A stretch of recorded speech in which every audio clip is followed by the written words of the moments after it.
becoming a peaceful warrior, on building a resilient heart, a resilient mind, and a resilient body. Different directions. As an entrepreneur, an athlete, or an executive, so many people, like everyone wants your attention. Everyone needs something from you. How are you able to build a sanctuary inside? Mental sanctuary inside. All right, welcome everyone to episode number 15, I think it is. I have a good friend Nash Mayuela. Yes, with me today.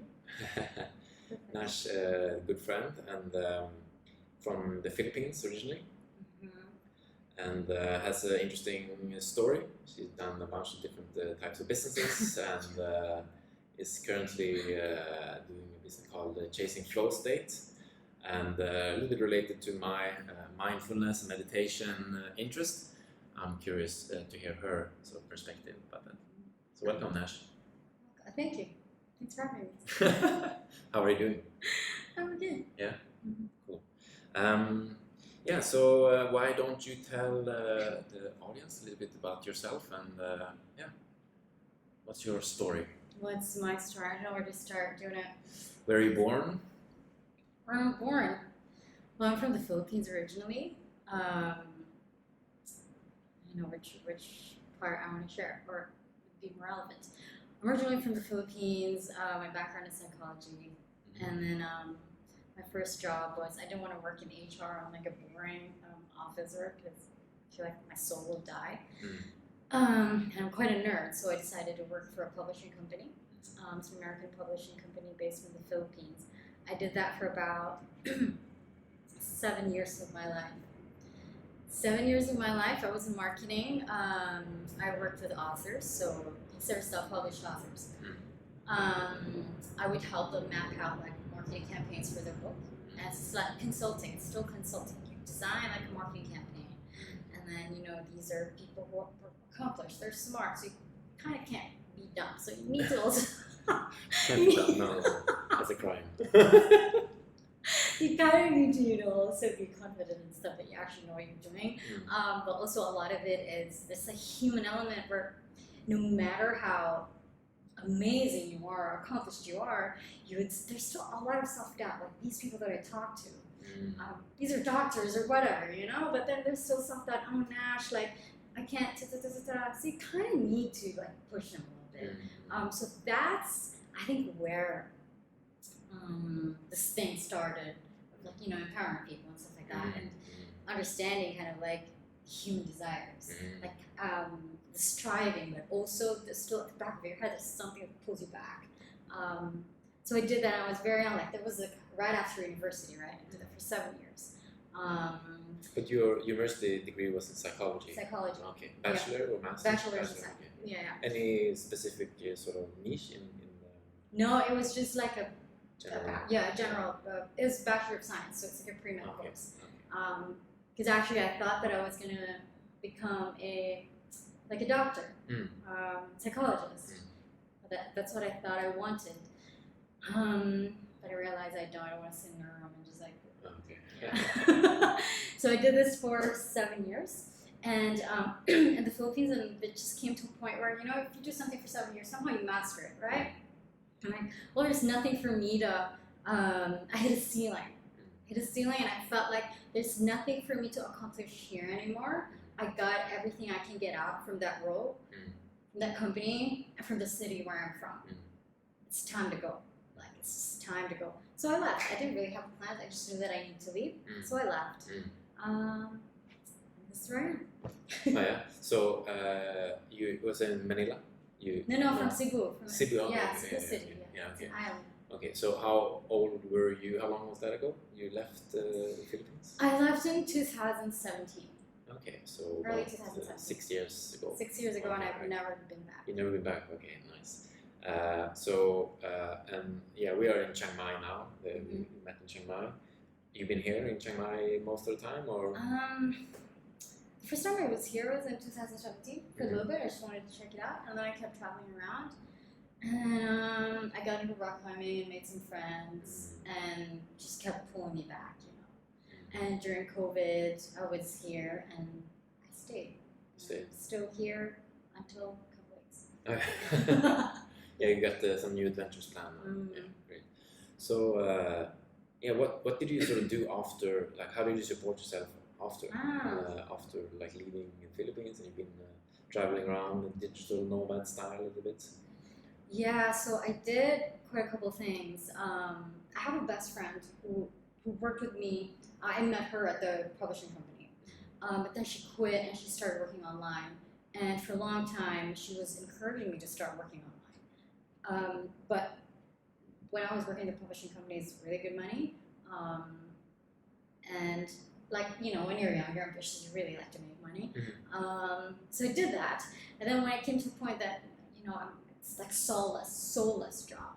Anyway, when I quit, I left my where I'm from in the city, and then I went to the country where my best friend lives, and she's like working online, so she helped me out. Like we started on Upwork, but she does these virtual assistant things. I'm like, that's not really what I want to do. I'm good at doing consulting things and selling and like negotiating, and that's what I want, and that fires me up because it's challenging. There's a risk of, there's this element that there's a risk of rejection, right? I love that.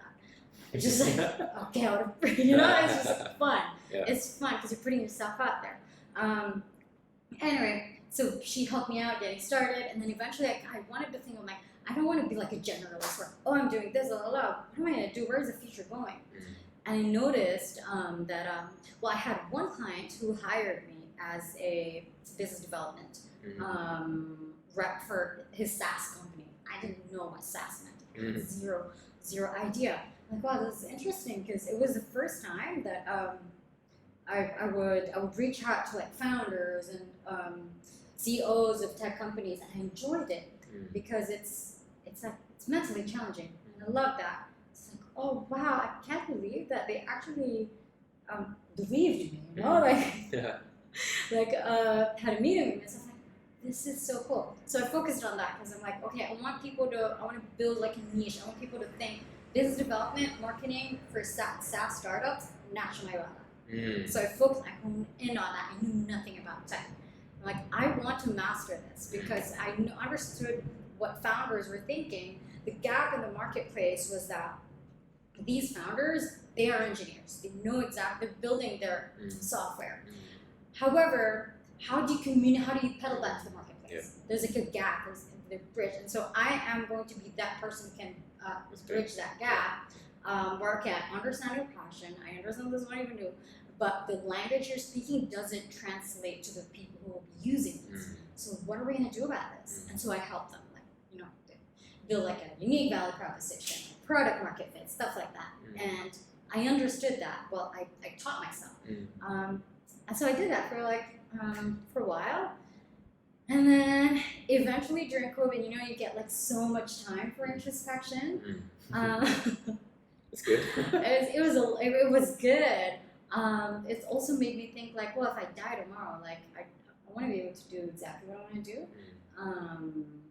And yeah, instead of like, I wasn't pretending to, like I loved working in tech. I know I was good at it, but is it really what my heart desires? Not exactly. So I'm like, okay, I'm going to take a risk. So then I started with Podcastmate. I had a partner. I had a co-founder who was my best friend, the same best friend who helped me, but she already moved to America at that time. So initially we did that thing, and then she left. She just she had like some psychological problems that I didn't know about. She just like walked away from me. What was Podcast Mate about? Podcastmate. So there was a lot of evolution for that. Initially, how we conceptualized Podcastmate was to be just what's this called? Show notes writing service. So we wanted to reach out to podcasters and help them create show notes for their episodes. Yeah, so that people can have something to look at and read. That was the initial idea. It evolved into a full-on podcast media production company. We hired someone out. We had another partner who was like a DJ who knows like how to stuff, like all these artistic, creative things. And so yeah, it became that. eventually they just moved on with their lives. And I'm like, no, I started this thing. I'm gonna build this, and I'm gonna rebrand this and make it into something that I'm really proud of. Yeah. So this is why instead of just like editing, like simple editing, it became more like an immersive, like narrative podcasting, like audio journalism style, because it's hard and I love it. Then I can like I can cater to very specific people who want to produce something that is, like it's art. It's not just just like more creative, like immersive sound where people will be taken to an elevated experience. That's kind of what I wanted to do. So I did that for about 3.5 years, and then it's ready to go. Then it's ready to go. Yeah, everything has a time. And I sunsetted that company this year. This year, all right. Because we had to scale. It's either, there's a point in business where you're gonna have to scale because you cannot stay there. It's either you scale or you walk away. It was a hard decision to make because I tied so much my identity on that, building that for 3 years. It's like you birthed, like this baby. Because something out from your imagination, you materialized it. I'm just gonna walk away from that. How was that process, letting that go?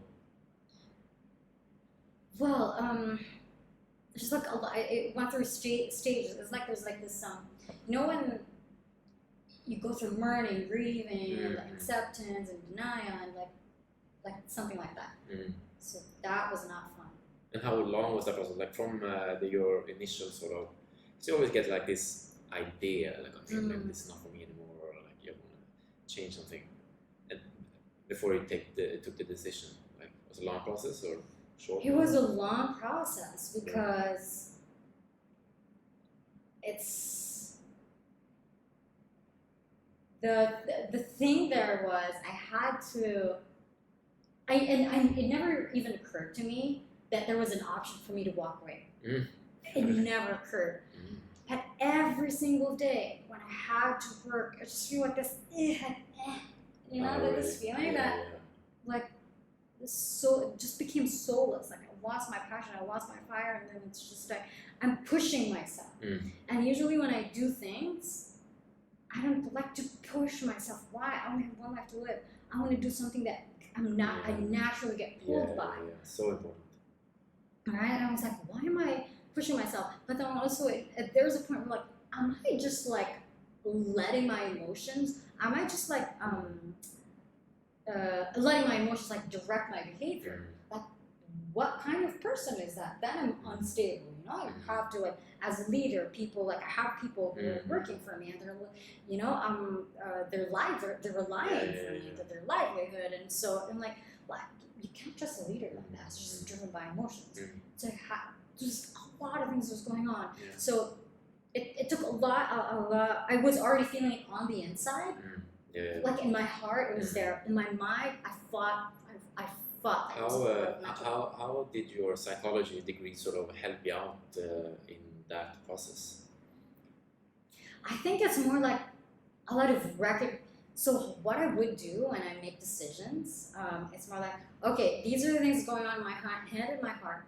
Let's pull it out and lay it on the table. Look at what's happening, and somehow I can kind of like separate myself, because if I put it out and lay it out, it's not just. I don't get so like, how do I get so enmeshed with it? I can like put a little bit of distance. Okay, Nash, what's going on here? What are you doing? What's the best thing to do? Right? Like not so much in the emotions, but so how can we? What is the best way of handling this? Right? And so just kind of like eliminating that bit. It matters. Like the emotion, the feelings, it matters. But at some point, you need to kind of like get out of that and look at it from an outsider perspective, right? And so I did that. Eventually, I kind of already knew, but again, it's like hard because I'm like, am I just weak? Am I just like walking? Am I going to be a failure? It's more so how am I? The thing about that is more like, how am I going to explain this to myself? Right? That's funny. This is how I think. Like, what am I going to tell Nash? If I do this, it doesn't matter matter so much what I think about myself, but I don't really put so much value about how other people look at it. It doesn't hold so much value to me. It holds so much value like, what will Nash think? How am I gonna explain this to her that I'm just being weak? I'm just like walking away just because it's hard. Is that who I am? Yeah. So there was a process, and eventually, really, at the end of the day, what I did, I just called my mom. Yeah, she has all the solutions for sure. I'm just like. And what did she say to you, Nash? Well, what she said, I think I kind of needed someone to just, someone to tell me that it's okay to walk away, because like I couldn't give that. I needed permission. Yeah. I have the same problem. I need permission many times. That bit, I needed permission, and the only person that I trust, who knows me deeply, and whose opinion I value so much, is my mom. And so I said, yeah, you know, this is what I feel. And then she said something like, Nash, you know, you should have a feeling that when you wake up, you cannot wait to start getting to work because you're so on fire with whatever it is that you're doing, regardless of how hard it is. Is that what you're feeling right now? She asked me that question. Like, well, I used to feel that way, but now I'm just so like, I don't know anymore. Well, of course, I'm just trying to like cut the conversation short, but that's kind of like the essence of the conversation where, what do you feel about that? Because like, why are you wasting your life? Like, if it's like, why are you doing this? Who is this for? And just like, you know, boiling it down to, well, you only have one life to live. Yeah. I mean, like Steve Jobs said this, right? And Steve Jobs spent, I think, at least a year in India with yogi masters, and he said, every day I look myself in the mirror. This is abbreviation of the quote, but like I look myself in the mirror and ask myself if I enjoy what I'm gonna do today. If there's too many days there I say no, I know I have to change something. It's such a powerful quote, right? And if you can be, I think, really about the flow we're gonna get into later, but if you can feel that most of your time, like that's where you find your essence, that's where you find your power and success and beauty in life. Yeah. So, where were we? Flow state. How about my mom? Yeah, your mom. So then I guess you made the decision right then and there, after hanging out with your mom. No, we just have a conversation on the phone. Just crying, a lot of crying involved for sure. That was not fun for me.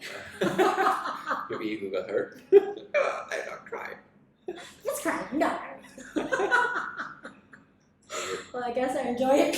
Yeah. We all enjoy a bit of crying once in a while. Oh my god. Yeah, so after that conversation, like I felt like a sense of relief. However, the hard bit was, it was not just me, right? I had people working for me. How am I gonna explain this to them? How am I gonna make sure that like the letting go, the walking away would be seamless? So that was a harder bit. But I handled it. Good. I mean, I have no choice, right?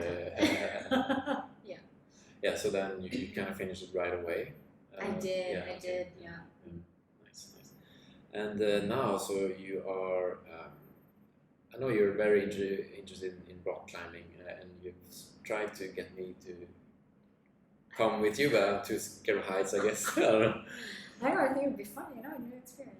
Yeah, definitely. I might come some, but I know I've tried some Via Ferrata and just it's not the same, man. Yeah. But the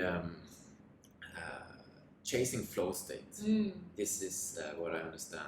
They're related, I guess, the rock climbing and flow state. What is flow for those that have never heard of flow? It's a very interesting question.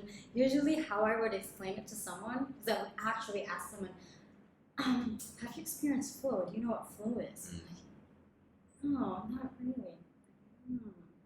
So I'd ask the question, I'd tease them out from them so that they would like start imagining, so when was the last time where you were doing something, you lost yourself in the moment? It seemed like time slowed down or time went by so fast the world fell away. Like you just forgot about everything else. You were so engaged in the task at hand. Like one move to the next, one thought to the next, just flowed seamlessly.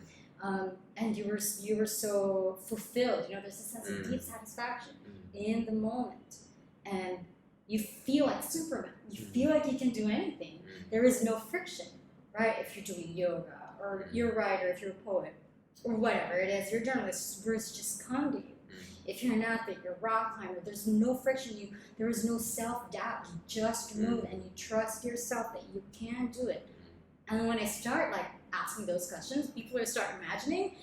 I'm like, all right, yeah, I did that, Nash. When I was doing this or doing this or doing this, like, bam, that's flow. All right, let's start talking. That's how usually the conversation starts. So how did you get into flow state? Have you been into that for a long time, sort of hobby-wise, or did it come so it's not recent. Is this when I started traveling, I noticed that I was constantly chasing a certain high. I didn't know about. I didn't have a word for it. My friend, who he told me like, Nash, you're just constantly chasing a high. You know, you get into a high and then it goes like this. You get and it gets addicted. It's a natural high. It's not a good drug. And I'm like, right. I always need an adventure. I always need something a little bit difficult because it makes me feel alive. You know, you need to like use everything in your capacity to be able to get there. And I love that because I'm not typically a passive. I'm not a passive person. I need to be fully engaged in something. So I'm like, right, you're right. And then I got into rock climbing, and all the more that it made sense to me. That's just like the perfect activity that's so well suited to my personality. Anyway, I got into rock climbing, and this was about 2019. I was I was on YouTube at that time, and at that time I was like, I was feeling lost. I was working for a tech company in Vietnam, and like watched a lot of like self-development videos and stuff like that. Just like I need someone to talk to me because I cannot trust my thoughts. It's not fun. So I need someone who can give some input that is good. So I was like watching a lot of videos, and then there's like an advertisement. Stephen Kotler, the author of The Rise of Superman. It was like a Mind Valley advertisement. He said something like, "What does it take to level up your game like never before? What does it take to reach your boldest goals?" Oh, so I kept watching. Like, what? Peak performance and stuff like that. That's like absolutely put me in. Who is this guy? Were you a peak performer before that, you would say, or has it been naturally in you to perform high? Or was it something that changed? I've always liked to test myself. Yeah. It's just fun for me. I always want to live in the edge. I always want to keep pushing a little bit because why not? I think that's how I've always lived my life, even when I was very, and I wasn't aware of it, but actually my mom told me because I kept asking, why can't I just be content with just having a job? Why not? I was asking her about these questions because of course she knows me better, right? And so I'm like, okay, I didn't know that. So yeah, anyway, that those questions, made me think about my life. So we watched a video, I watched this TED Talk, and it was talking about all these rock climbers, surfers, snowboarders, all these action adventurous athletes, how they're able to perform at their best. Perform at their best, but they get into an optimal state of consciousness where you feel your best and you perform your best. I'm like, wow, I want that. How do I get there? That's exactly the thing that I want. So he's explaining what flow state is. He was explaining what's happening when you're in flow, where there are 5 neurochemicals that shows up in your brain when you're in flow. There's dopamine, I'm not sure if I memorized everything. Dopamine, serotonin, anandamide, norepinephrine, I forgot the other one. But anyway, in general, these are like 5 feel-good neurochemicals in your brain. It's a cocktail of these 5 neurochemicals that when you're in flow, this shows up. You can absolutely get them chemically, inorganically, like through drugs and stuff. But when you're in flow, it just happens naturally, right? And you feel a certain high that you can do anything. There is no friction because there's the self-doubt goes away. Why does that happen?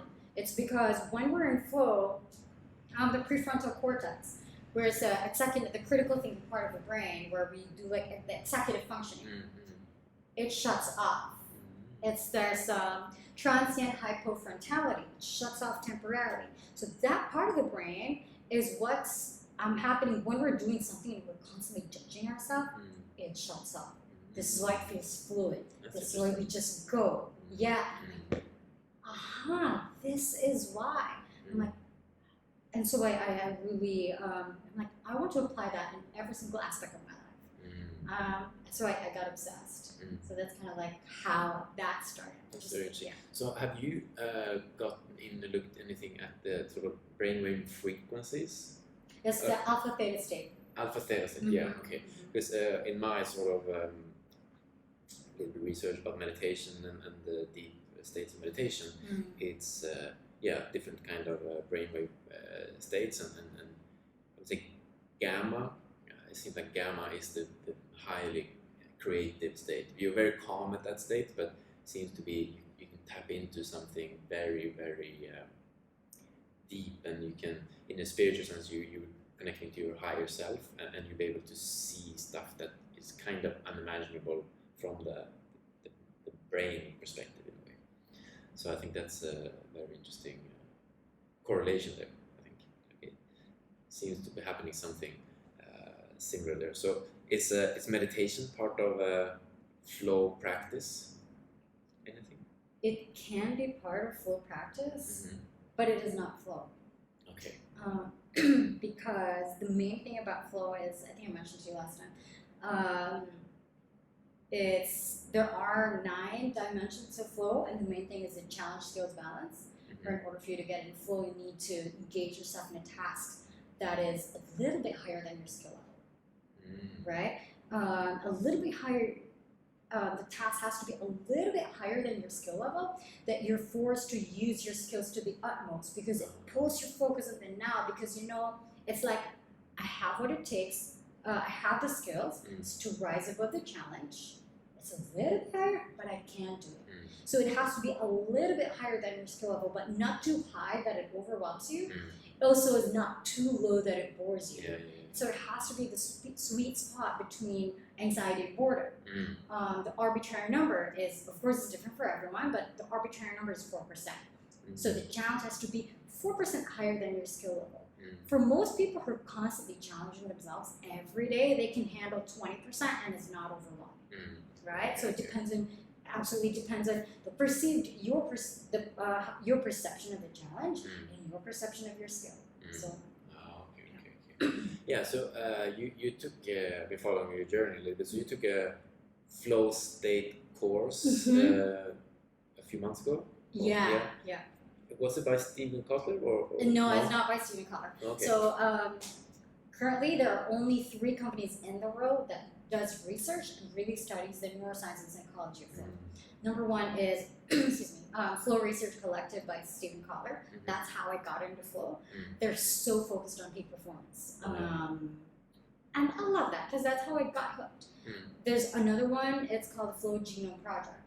Flow Genome Project, they're focused so much on these things that I'm not really into, like a lot of metaphysics and just like spiritual things and stuff. I'm a Christian, so I don't really touch on that realm. And Flow Center, it's more quite holistic. So it's, again, psychology and neuroscience. It's so much Mm-hmm. rooted on Mihai Csikszentmihalyi's research. So Mihai Csikszentmihalyi is the godfather of flow. Okay. It started from, there's a positive psychology, and then Mihai Csikszentmihalyi partnered with Martin Seligman. Martin Seligman is at that time the president of the American Psychological Association. So they partnered, and then how it started was, at that time, the study was so much based on abnormal psychology. But then there was like, wait, what about how can we use psychology and make it into like, how can we help people, based on what we know, how can we help people have an optimal experience?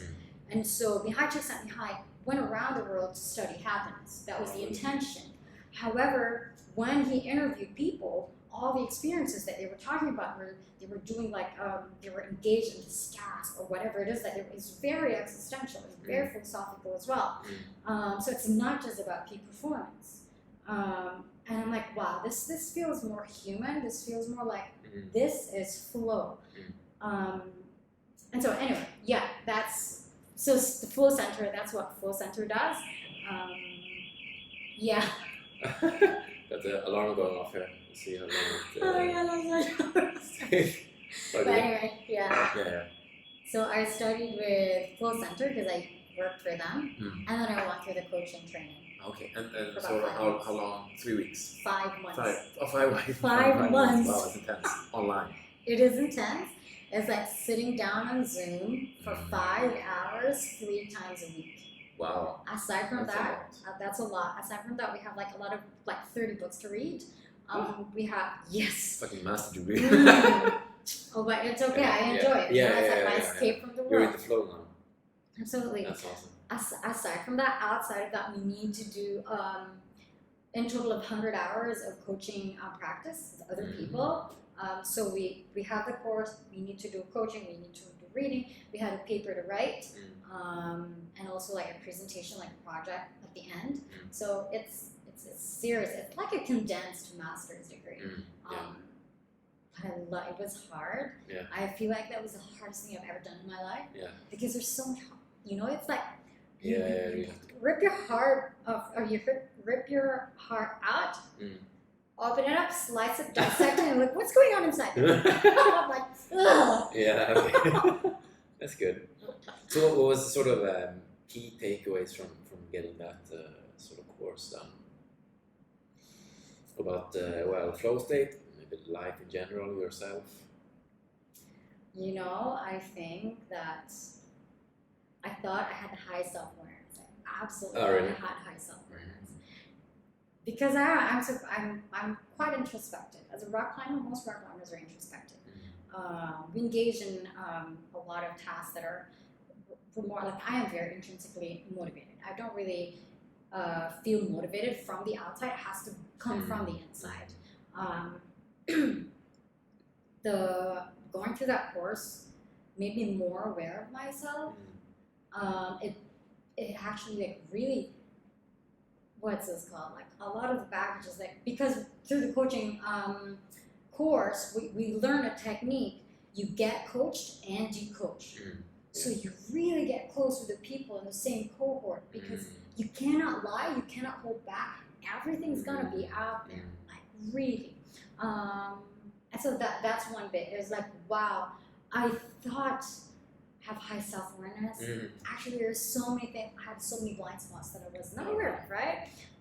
It made me feel more human, more forgiving, not only for other people, but more so myself, because I feel like I'm really hard on myself, actually. But also, it's like, it helped me. I think the main thing is that because I've been studying flow for a long time, the main thing was that it gave structure to my understanding of flow. And like having this framework of flow, but also based on neuroscience and psychology, not just anecdotes. And that to me matters a lot because I always felt like, yeah, I know all these things. I talk about flow all day, but I feel like such an imposter because even if I studied it, I consumed all the content, but do I actually really understand? Can I coach someone in flow? And so that was like the main thing that I got out from it. And now like I can go out there and tell people that I actually know what I'm talking about. I studied this, I went through all the training, and I did of course it's not enough, but you know what I mean? Like it was a good launch pad. Great. And so now you started chasing flow state. So we are in Chiang Mai right now, but I know that you have somewhat halfway relocated to Sri Lanka. A little bit, I don't know. Not really. I don't want to be so tied in one place because I can do it. I can do the thing that I do wherever. Yeah. However, yeah, I'm just like running a retreat next year on May. It's called Becoming a Peaceful Warrior. Becoming a peaceful warrior on building a resilient heart, a resilient mind, and a resilient body. Yeah, so that's kind of the idea. So we, of course, we use our body. We want to have like a mind body awareness because it matters a lot when you want to get in flow. Train your mind mentally. There's a group coaching that is based on flow. Yeah, that's going to be what I'm doing on May. But aside from that, yeah, I am slowly building like a coaching and consulting business so that can coach individuals about flow. Yeah, coach individuals and also consult with companies, executives and that. Okay, so yeah, it's about the sort of high performance, peak performance niche mainly. That's where I want to be. That's kind of like what my target is. Yeah. About and what do you think most sort of business leaders and sort of high performers can get out of this getting into flow? Yeah. Okay, I think the really main thing is it's like being able to tap into flow. Most especially, or like being able to have clarity of thought in a high stress situation. Having that skill, the tools where, like you feel like you're being pulled from different directions. As an entrepreneur, an athlete, or an executive, so many people, like everyone wants your attention. Everyone needs something from you. How are you able to build a sanctuary inside, mental sanctuary inside? You're like, out. I'm not gonna be able to. How do I get tap into this where you are able to like engineer something in your head where I'm like, okay, I need to get into my sanctuary. I need to like get in the zone, right? That's what people understand better. I need to get in the zone. And then like everything goes quiet. The world falls away. You just allow things to come together. So the cliff notes of how to get into flow state. What would you say, like the 5 most sort of important things, or just we call the this short version? Right. I'm gonna try to be fast. It's okay. Take your time. Okay, I can take your time. All right. No worries. So the thing is, most people, when I ask the questions, when was the last time you felt this? They understand. They know what the experience is because they experienced it themselves. However, it's such an elusive state that it's hard to get there. You know when it's happening to you, but you don't know how to get there again, right? But really, it is not. It is not that elusive. No, you can't, we train for that. You condition your mind to get there. You kind of like design your life in a way that makes flow inevitable. Because when you're in flow, usually that's when you can perform at your best. We call this flow triggers. There are flow triggers, right? So for example, in rock climbing, it easily gets me into flow. Why? Because in rock climbing, there's like a lot of flow triggers. Number one, there's an element of risk. I could die. Right? Like I could fall. And there's like, when there's an element of risk, you notice somehow it pulls you in the moment. Right? You don't really think about, what am I going to eat later? Or stuff like that. Like you don't think about like nonsensical things. Think about what is going on right now. So there's an element of risk. There's an element of novelty. It's always you never know what's going to happen. You always like trying to climb a new route. There's novelty. And when you're in a new city, you notice everything, all the tiny details that you won't notice if I'm walking around in Chiang Mai because I'm already like so familiar with it, habituated with the streets and everything that I don't pay attention to it anymore. So there's risk, there's novelty. Also, there's it's passion and curiosity. I'm passionate about it. When you're passionate about something, you just like naturally get pulled by it. You're curious, you want to keep going. Everything else falls away. That's the only thing you're focused about. Like when you're in love with someone, you forget about everything. You just put all your attention towards that person. And so that's like passion. You're curious about that person, passion and curiosity.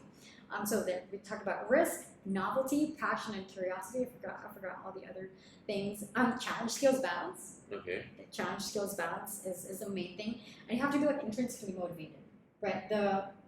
Or like there's autotelic.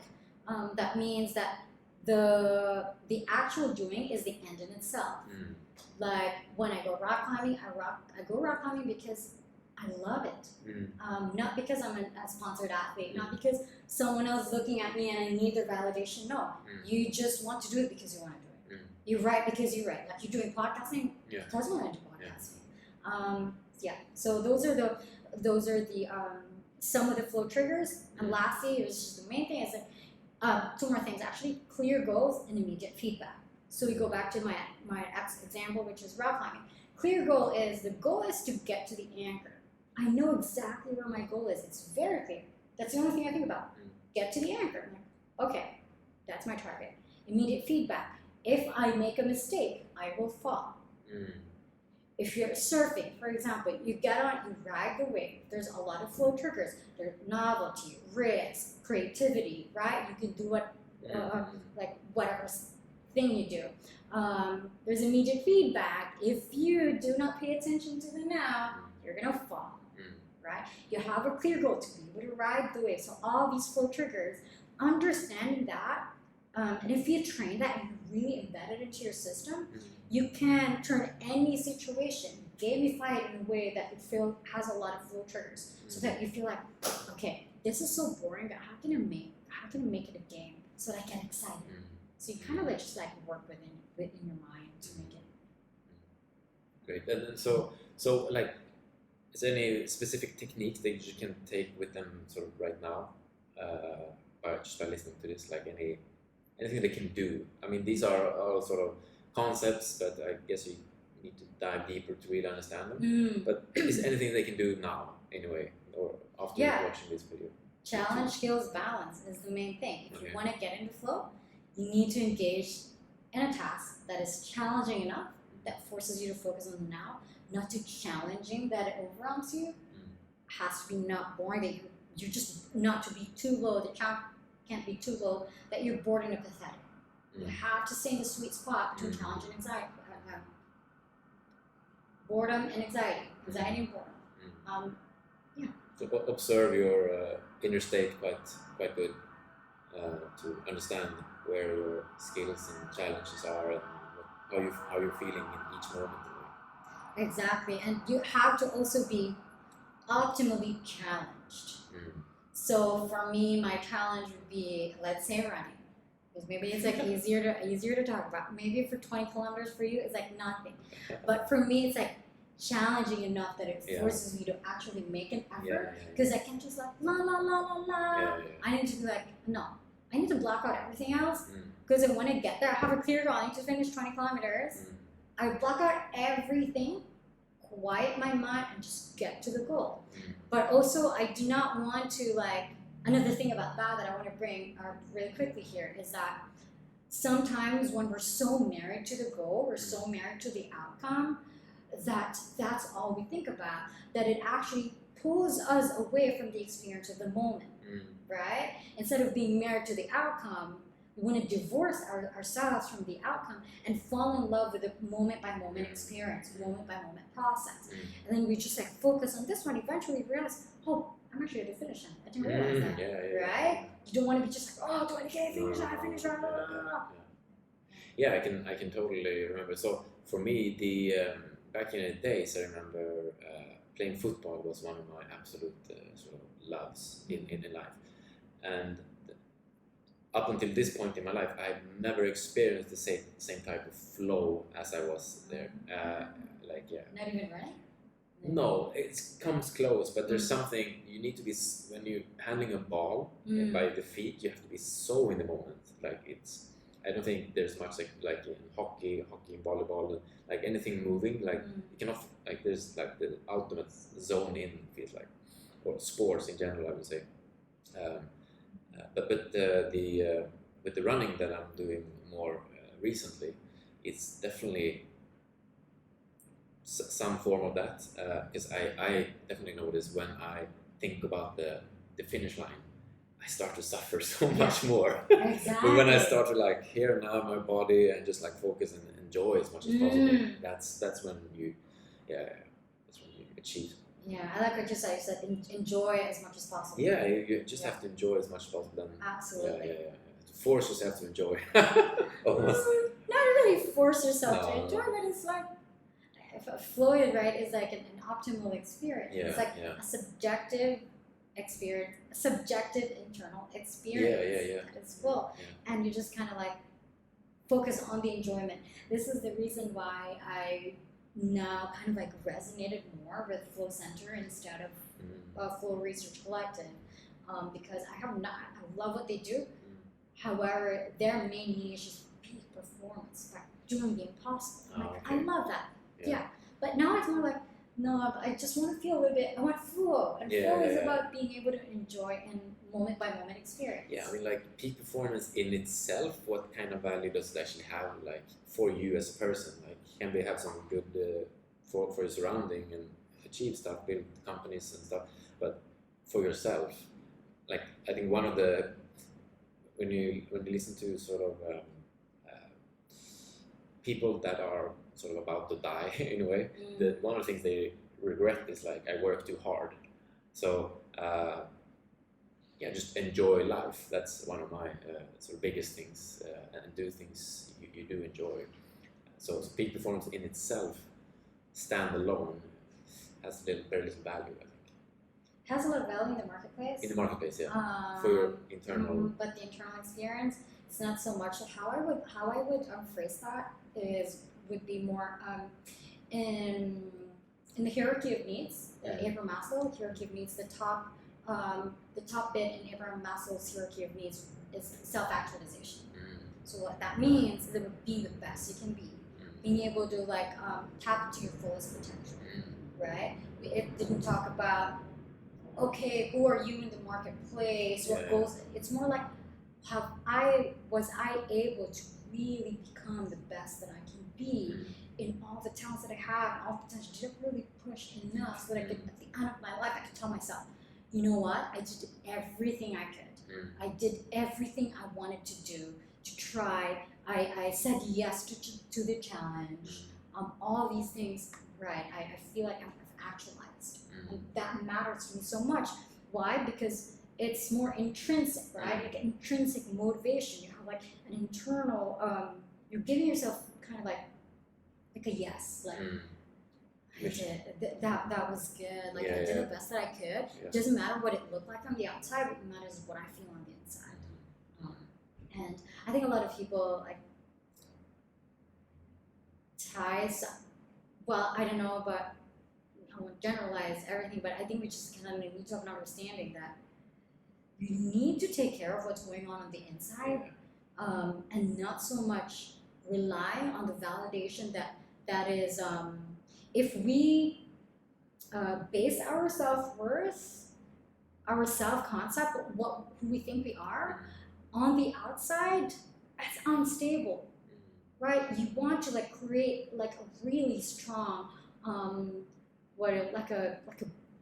like an armor or something on the inside, right? Regardless of what's happening on the inside, I'm okay. Like regardless of what I feel about myself is not dependent on my circumstances. Yeah, 100%. That's a lot the meditation mindfulness that I'm doing.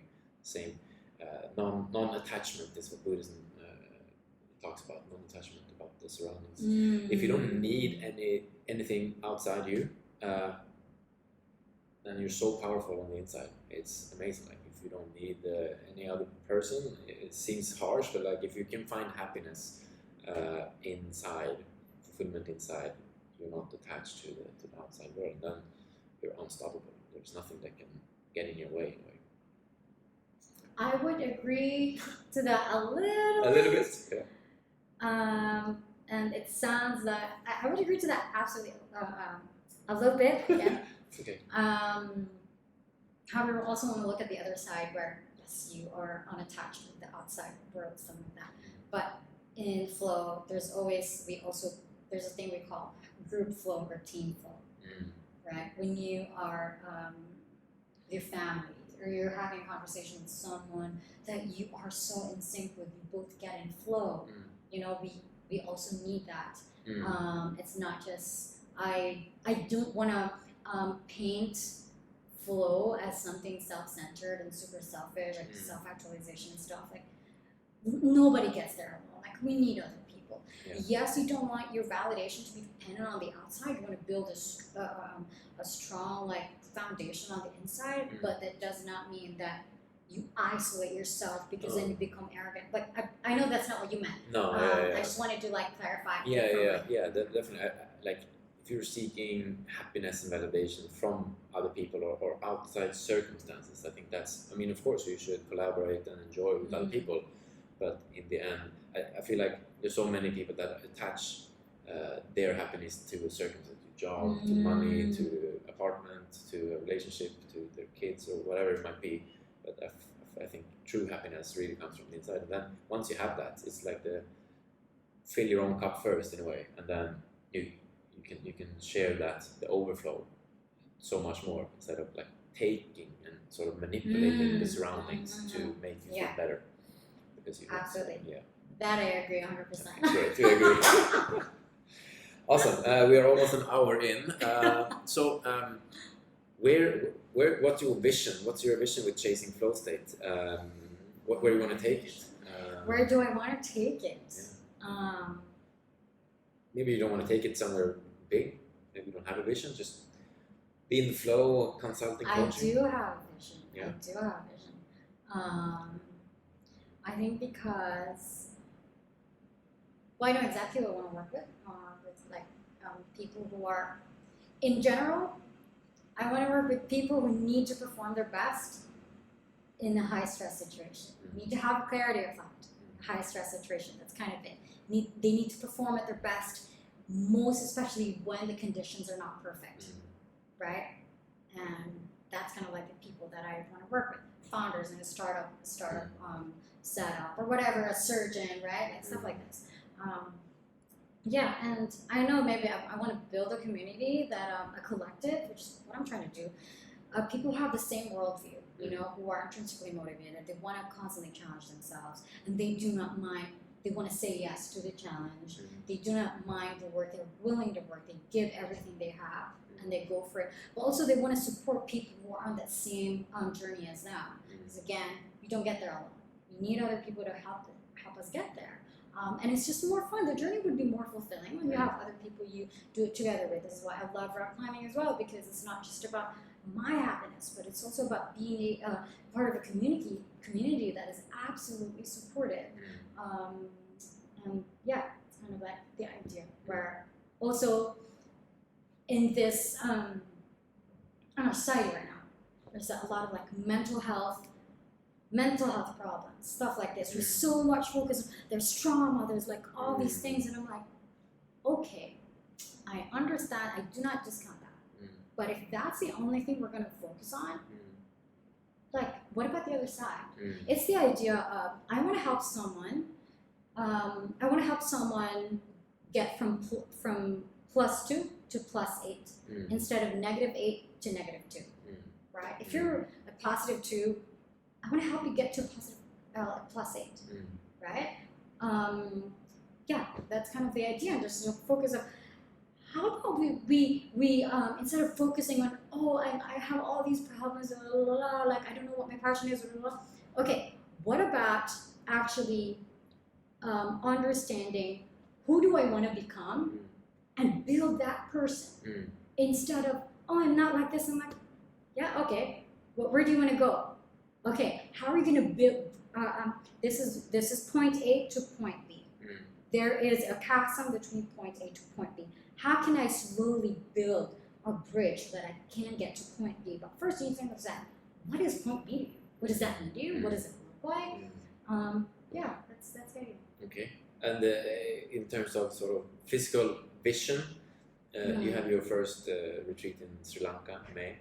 Do you want to do retreats around the world, or is it mainly Asia, Europe, America, mainly online? How's your vision there? For now, it's online because then it gives me a lot of flexibility. For now, I don't want to be tied into place. Mhm. But we never know. I mean, it's fluid. It's like constantly evolving.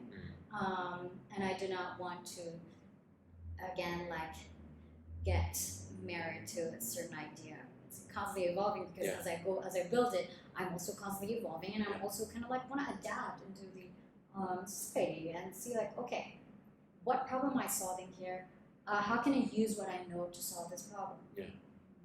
Yeah, and it's like with your podcast mate journey, like as you're alluding to the evolvement of yourself and society. Like I think one of the things that many do wrong, including myself, especially in the past, like holding on to this idea of what it should be and how you should act and stuff like that. So, but we're a constant evolvement in a way. So you and your idea about flow probably going to evolve over the next few years. Yeah, absolutely. I don't want it to say the same. Because why? It's boring. Yeah. It's contradictory to the flow experience. Exactly. It's got to be that's constantly evolving. Yeah. Constantly. Yeah. That's great. All right, so 55 minutes. So, do you have any sort of message to the world in a way from your life experience right now? How to live a beautiful life, optimal life? Do not be open to saying yes to the challenge. Great. Say yes to the suffering. That's a great thing. Yeah. The Yes movie, you know, with Jim Carrey. Yeah, Yes Man, yeah. Yes Man, yeah. It's such a. I just laughed at it when I saw it first time, but it's such a powerful message. Say yes, accept what's coming. Say yes to the challenge and be ready. Yeah. And don't have so much expectation of yourself. Just go for it and see what happens. See where it leads, because that's how I live my life, and I never know that I would be doing what I'm doing now. Like I never imagined this. I just knew that I'm gonna do something. I don't want a boring life. I want an adventure. Life should be an adventure. Yeah. Awesome. Anything else you want to get off your chest? While we're having this therapy session? No? I think I'm good. I'm happy now. Thank you. Great. So where can they find you? If you want to connect. If you want to connect, you can go to chasingflowstate.com. Okay. Or my Instagram, chasingflowstate. Great. Thank you so much. Yeah.